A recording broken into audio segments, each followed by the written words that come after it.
Mr. Inky Johnson. Put your hands together, guys. Every day I'm chasing something different. Every day the way I operate is totally different, and it's not about the product for me as much as it is about the process. And what I mean about the process saved my life. You see, my mother had me when she was 15 years old, right? Over on the east side of Atlanta, we came up in this neighborhood by the name of Kirkwood, drug dealer on every corner, gang members in the neighborhood, 2-bedroom home, 14 people, used to sleep on the floor. Got the opportunity to sleep in the bed one time out of the week. It was 6 of us in the bed, 3 at the foot, 3 at the head. And I came up with this dream pretty quick. I said, man, I want to go to the NFL because I had 8 uncles in that house, all 8 of which are still going in and out of prison. And so pretty quick, I said, man, I want to go to the NFL. And so I went to my big cousin tomorrow one night. I said, man, listen, I want to go to the NFL. And so we got to work for this thing. So the thing we're going to do every night, we're going to be patient. We're going to engage in consistent action. Every night, we're going to race light pole to light pole with no shoes. So every night we would get out in the street, race light pole to light pole. One night a coach came down the street. He signed me and my cousins up for organized sports, right? First time being in organized sports. We get in organized sports. The thing was, after practice, everybody would leave to go home. And I always had to sit on the bench and wait on my mother because she worked at Wendy's. And so when my mother would show up in the park, it would be about 10 o'clock, 10:30 at night. So I'm sitting there, and when my mother would pull up, she drove an old Buick Regal, hubcaps off the car, seats torn up, the car was all beat up.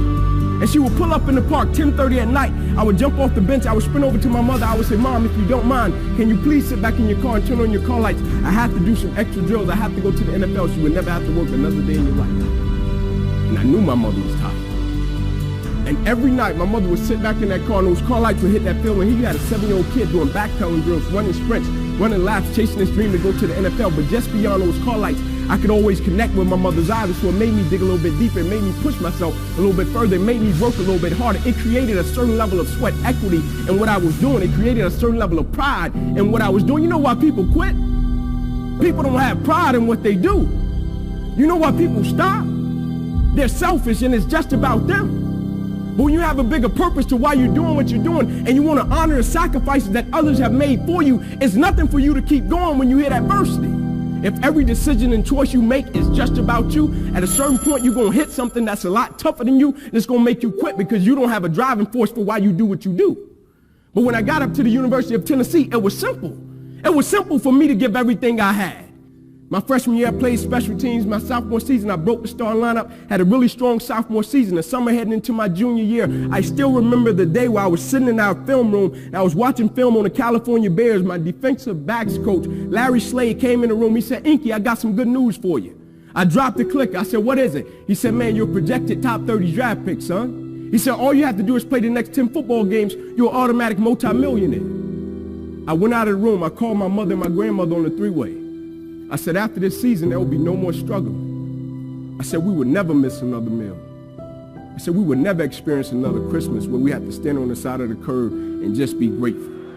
And I hung it up. First football game, I went out, played great, got an interception, shut Cal down. Second game, we're playing against Air Force, got late in the game, fourth quarter, guy dropped back, he threw the ball to a receiver coming out my sideline. Me and the guy, we went head on. As soon as I hit the guy, I felt as if every breath of my body left. Body went completely limp, fell to the ground, I blacked out. Never happened to me before. When my eyes opened, I'll never forget, my teammates ran over, they said, Ink, get up, let's go. I said, I can't. I said, I can't move. They said, what do you mean you can't move? You're our lockdown corner, man, we need you, let's go. I said, I know, man, but this time I can't move. I flipped my head up to the sky, I said, God, I said, surely nothing has happened in this moment that can alter my life. They got me over to the hospital, they took me back, they ran CAT scans, they brought me back into my room, and all in a 15-second time frame, the doctor came running in from the opposite side. He said, hey, get in there, we got to rush this guy back to emergency surgery, he's about to die. I said, what? He said, son, you have busted up subclavian artery in your chest, you're bleeding internally, we have to rush you back, take the main vein out of your left leg, plug it into your chest in order to save your life. When I opened my eyes from recovery, the same doctor was over me. He said, son, has some good news and some bad news for you. I said, you got some bad news for me? After telling him I was about to die, I'm still alive. How bad can it get? I'm still here. He said, the good news is we saved your life. I said, thank you, sir. He said, the bad news is, Ink, you have nerve damage in your right shoulder. I said, okay, cool. He said, but son, it's a strong possibility that you probably can never play the game of football again in your life. I said, no way. I said, no disrespect to you, Doc, but I've been working for this ever since I was 7 years old. I said, no disrespect to you, Doc, but you wasn't in the park with me and my mother when I was 7 years old and she was sitting in that Buick Regal. She got done working at Wendy's. No disrespect to you, Doc, but you didn't come up in that 2-bedroom home, 14 people sleeping on the floor. No disrespect to you, Doc, but you didn't miss those meals and stay focused and never made an excuse. I never cheated. I never cheated. Like my conscience still until this day won't let me, like I can't cheat. I can't look myself in the mirror and say, Ink, you did a good job knowing that I cheated. I can't cheat. One of the greatest pieces of advice that my mother gave me was this: son, whenever you start, you make sure you finish it. And the problem with the world today, people get involved with things, and if they don't like a certain person, if they don't like the process, if it's not what they thought it was, they quit. And what they don't understand about quitting becomes a habit that doesn't just affect you. Later on in life, when you get a wife and you get some kids or you get a family, it's going to come back to hunt you, and it will one day affect them.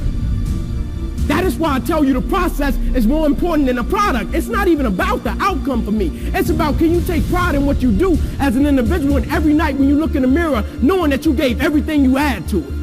And we have to get to the point where we're willing to impose our will on certain things. Impose your will on it. My life totally changed. And they gave me an opportunity to stop. And most people, when you give them an opportunity to stop while they're chasing something, they take advantage of it because they feel as if, man, why did this have to happen to me? I felt as if, why not me? This is the perfect opportunity to use this to be a blessing to somebody else. And you know what? It's not even about me to be truthful. It's not even about me. Now it's about repaying the people that invested in me and saw something in me when I couldn't see it in myself. At a certain point in life, it can't just be about you. And the moment that we understand that, and every day we wake up, we understand that life is a blessing and life is a gift. And if you were to check out today, how would you want to be remembered? It's bigger than you.